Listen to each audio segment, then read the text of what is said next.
Вдигни темпото, увеличи печалбите. Темпобет. Иванов се изправя. Том влиза в наказателното поле. Том сам срещу вратаря тук. Вдигнати ръце на някои от футболистите. На Том от страна на Йордан Минев. Сега ще видим. Трудно ми да преценя. Ивайло Стоянов срещу вратата решава да не стреля. Потърси да комбинация. Атаката продължава. Георги Миланов. Невероятен изстрел и това е 1-0 за Литекс. Магически изстрел и прекрасен гол в 18-та минута на този двубой. Веднъж повторение на положението. Поведе си няколко пъти топката Георги Миланов преди да нанесе този страхотен шут с левия крак. Протегна се Урош Голубович. Играч в оранжево, това е Том, който се е вклинил в стената на гостите. Янев опитва удар директно в вратата и това е магия. Втори пореден прекрасен гол на домакините от Ловеч. 2-0 в 22-та минута. Два прекрасни гола отбелязани от Георги Миланов и сега Христо Янев. Ще видите на повторението. Заложи на силата на един прав удар, който донесе изненадата. Но има пространство пред себе си. Може да центрира Шоко. Прави го. Пламен Николов играе отлично.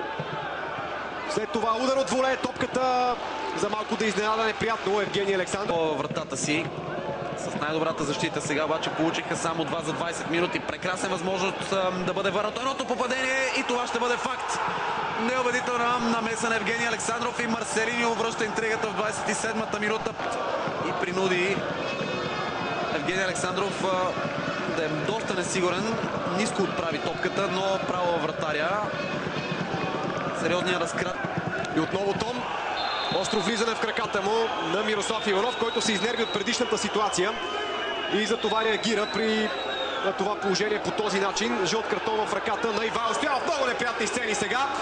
Пламен Николов търси някакво обяснение от Мирослав Иванов. Там и Емил Гаргоров се включи. Много неприятни сцени. Наистина не отиват на мач като този футболистите да действат. Янев центрира остро. Голубович избива право на крака на футболист на Литекс. Александър Цветков, струва ми се, направи много сериозен пропуск. Ето го младия полузащитник, който също играе на ниво от началото на двубоя. Том наруши правилата. Още веднъж центрирането и удара право в ръцете на Евгений Александров.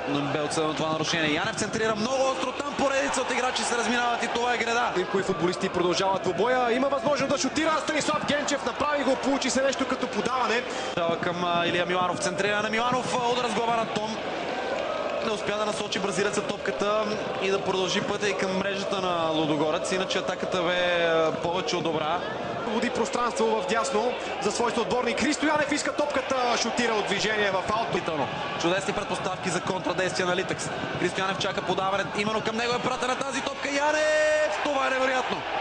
От по-малко от 4 метра. Направи и Светло Тодоров в края на първото по време, когато обаче с глава нанесе удар от същата дистанция. Трима близо до наказателното поле. Прекрасен пас на Янев към Тодоров. Тодоров стреля и това също не е гол.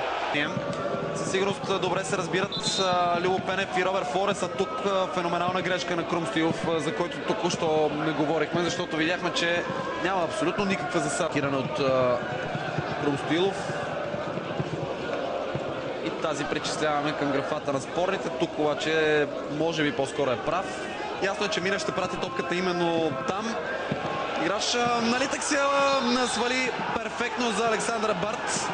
Какъв пропуск над френския централен защитник и сега масови протести на играчи в зелено, които чисто положение. Ето е още веднъж ситуацията и струва ми се тук Барт е на една линия с последния в защитата на Литекс.